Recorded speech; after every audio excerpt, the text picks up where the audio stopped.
to talk to you about your clients locally and getting them to come back. So one thing I've had a couple of questions asking for is that some therapists, they have to move their business to a new area. It's either they've moved or their premises. They've moved premises. They've gone from one therapy room to another therapy room. Now, if, from one destination to another destination, with those clients, you should just be able to tell them.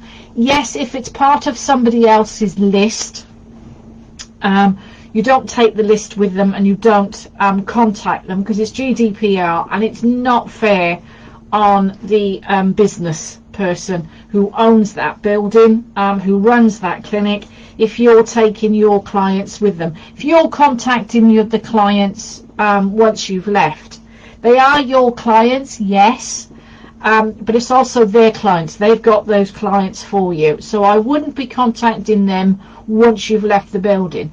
But if you've been working with your clients in the building leading up to leaving, if they're going to rebook and you say that you're not there, well, that's when it comes down into normal conversation. But if you are new to an area and you are looking to get the business out there and create an awareness in the area, a lot of groundwork's got to be put in. You know me, I never say it's easy. I always say that it's worse than it actually is. But you then got to look at your different marketing pillars. So hopefully you will have started marketing in the area before you actually got there, in creating awareness. So, but also have a look to see what marketing is available and what you're willing to do. So it could jolly well be, if you're running it from your home, is different to what if you're running it from a therapy clinic, or if you've got a room in a therapy clinic. But again, it's looking at the marketing pillars there. So you're looking at promoting within the clinic. If you're renting a therapy room, it's promoting within the clinic there, whether it's posters, whether it's leaflets, whether it's you actually being in the clinic and just talking to people that come in. You're just hovering around and hanging around reception and to let them know that you're there. It's whether you're having a launch day in the therapy room and promoting and building up to that launch day in the therapy room. If you're opening your own room in a cabin in your garden or a room in your house, again, you can have a launch day, you can have an open day, you can create interest on that and launch that. I would look at networking in your area, whether that's online on offline. So whether it's going to any events, whether it's school fairs, whether it's holistic events, whether it's business events such as networking, to promote your business and again create awareness. Again, identifying your ideal client. If you know your ideal client is professional people, then it's networking face to face. If you're looking for women that are in their late 40s that are going through the perimenopause and menopause, then you're looking for groups of that ages, not necessarily WI, but that might be something that you're interested in attending. But also have a look and see what women's groups are about, whether there's any running groups, whether there's any exercise groups. Just have a look and see what's available, whether you can make any connections, or taking part in those groups yourself and then saying what you do. Obviously there's social media, there's Facebook, so there's Facebook groups, there's having your page, there's making connections again there in your area. It's maybe volunteering and helping. If you're moving into a village, see what the village are doing. Are the village doing local events? Are the village doing events at the village hall? Is there something that you can help out, whether there's a summer fete or whether there's a Christmas events for the businesses? It's either something that you can have a stand at, or whether that you can volunteer with and become known within the business circle that you help out. Have a look again at all the different business clubs there may be. There's the Chamber of Commerce, if they got anything local that's in your area. anything like that, whether it's breakfast networking or anything. So what else is there that you can do that's local? There's the neighbourhood app that's available now that you can go and promote your business in there. As I said, there's Facebook, social media things there. There might be LinkedIn that you want to do. So that's a whole load of stuff. You could do a leaflet drop. You can create leaflets. They still work. And again, especially only doing it in certain areas at a certain time. Don't just, do everywhere. Maybe it's certain streets, maybe it's areas that you particularly want to do. So have a look at things like that. So they're the sort of things that you can look at if it's sort of locally in your area, that you can use with, like I said, you can do with promoting your business. But again, look at what marketing pillars that you can use. Don't do too many. Make a list of what you can do, and then just like, if it's social media, don't do all of them. Master, 2 or 3, but don't do it all for social media. Don't rely all on your marketing on social media. Do have other platforms. Do have other marketing pillars that you can use to get out there and be known locally in your area. There's running clubs. There's park runs on a Saturday, or they have their annual running event. Can you go and help people with, a pre-event massage or post-event massage, or giving people, reflexology at the end of a run? Look at these different things. Start thinking outside the box of what goes on in your area that you can provide, treatments for.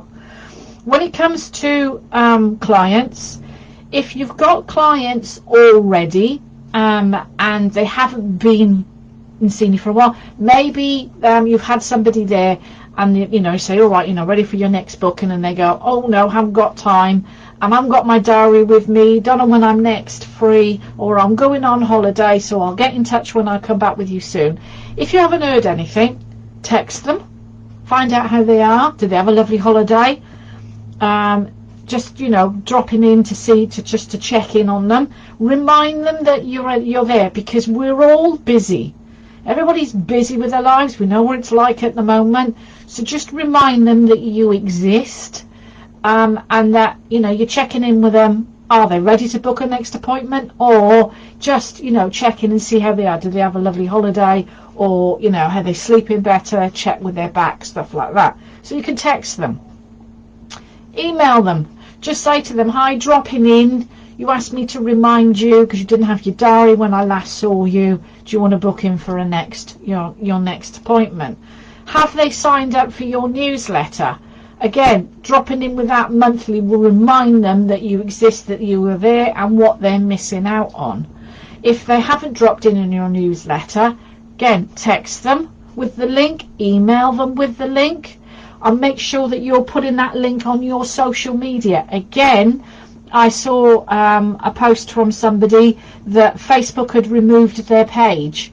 One, it was because I saw one, it happened to because it was something that went against all their social standards and whatever, and they removed the group. And another one was because they got hacked and they couldn't get access to it, and now that Facebook weren't being very helpful in getting their page back.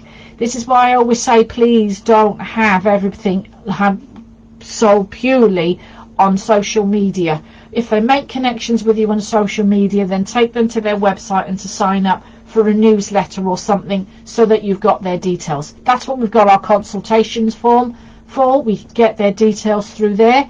But if they're still feeding through on that sales funnel to become a client, that's when you need to get their email details. So yeah, keep posting about and keep sharing about that newsletter so you can get them signing up for a link. So if you haven't seen them for a while, text them or email them.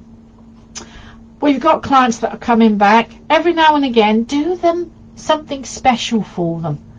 Whether it's a free 15-minute massage added onto their full body, or if it's a reflexology session, maybe give them a free 15-minute hand reflexology or a hand massage.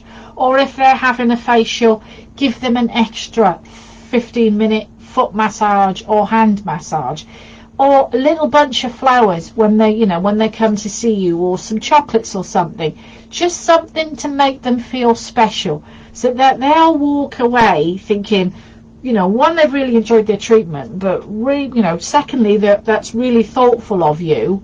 So yet they'll come back, but also they'll then be a fan of yours and they'll go and recommend you elsewhere. They may even then post something on social media themselves about receiving flowers or about receiving chocolates, something like that. So have a think about how you can reward your clients, that added value, that touch bit more.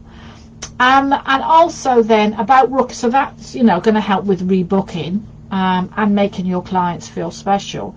But that point about how to get them to rebook, it's that point of asking them that, again, you might be good. Somebody books up and they go, oh, you might say, right, would you like to rebook, or when do you want your next appointment? You might be great with your diary doing that. You might be scared stiff of it, just because you're not confident. So the way round it that way then is to say, thanks very much for coming, hope you enjoyed it, let them go, and then follow up with a text or an email to find out how they are, like part of your client care. So 24, 48 hours after a treatment, you email them or text them to see how they are, and then give them, say, a recommendation would be to care for to continue supporting you with your back or head or stress or whatever, that this is what you'd recommend. Now, so you've got the blunt out, right, let's book you in, or the thank you very much for coming and take care, and that's it. So then you'd email them later. The other way is if you've got them face to face, but again, you don't want to sound like you're salesy or pushy, is to say, this is your recommended holistic, your well-being program. I'd recommend that you'd come along every 6 weeks. The reason being that we can do this, we can do that, we can work on this, we can work on that. So you're giving them the package. You are giving them that you're supporting them with their health, on why they need to come back, why they need to have regular treatments. So that's the 3 different ways that I would approach in rebooking somebody. Asking them directly outright, emailing them 24 to 48 hours after they've gone, or presenting it as part of a well-being package of the plan of carrying on looking after them. So that's the 3 I would do there. Already mentioned about getting people, if you've lost touch with them, and we've said text or email. Now, you can do it bluntly if you've got somebody that you haven't seen for a long while, and you haven't, the newsletters are not there, that they keep fobbing you off, you've got one thing and another. You could do the 3-line email, which is just to sort of have the email there, say, hi, how are you, and put their name in it, and then just put in there and say, hi, Alison, just emailing to see if you're still interested in massage or reflexology. Alright, just put it as simple as that. Then just go, here are the details, here's the booking link, here's the details, whatever. That. If you get no response to that, then you can remove that from your list. If you've still got 10 years or 5 years, whatever, of your insurance policy and your links, etc., consultation forms, do remember that. But if this person has only been the once, if this person has made contact but have never booked, do that 3-line email just the once as a final resort to see if they want to come back with you. And then then if they've got no response to that, you could check. You could even do it as a text if you don't want to do by email, because now you're concerned whether it's checking in their junk box or not. Text them to find out. So that's the things. I would have that 3-line email as the last resort in checking up, seeing if they're interested. But I hope that helps. Let me know what you do. Let me know your thoughts. Does this help you at all? And some of them gives you some ideas on how you can promote and market locally, and how you can contact clients you haven't seen for a while, and how you can get rebookings. I hope that's helped.